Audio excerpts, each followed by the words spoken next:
Upwelling bays are ecological hotspots known for their high productivity and rich ocean resources.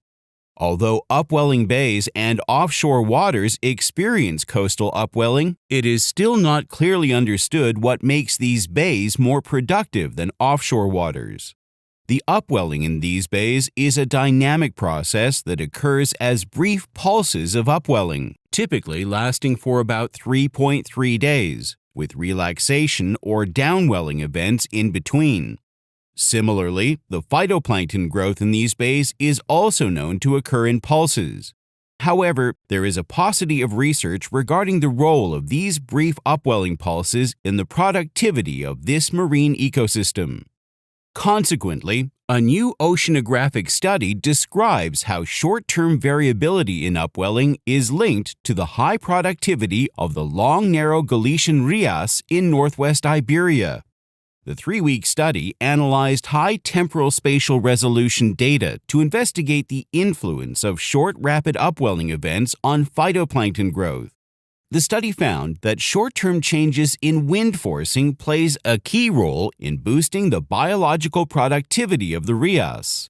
The local topography funnels wind along the Rías, pushing surface water offshore and causing deep, nutrient-rich water to rapidly rise upwards. This circulation in the Rías can respond to wind variability within 6 hours, which is 3 times faster than in the shelf. Interestingly, the phytoplankton growth in the Rías also occurs at similar temporal scales. Synchronous to the upwelling of nutrient-rich waters, the phytoplankton gets exposed to sunlight and respond by rapidly taking up nutrients, resulting in an increase in chlorophyll concentrations and primary production.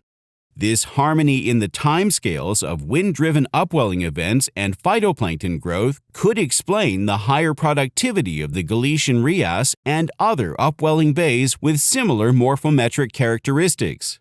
Furthermore, this knowledge could benefit local fisheries, improve productivity, and also help in the early detection and monitoring of harmful algal blooms. Finally, these findings underscore the relevance of studying short-term wind variability patterns to predict the evolution of upwelling bays under global change scenarios.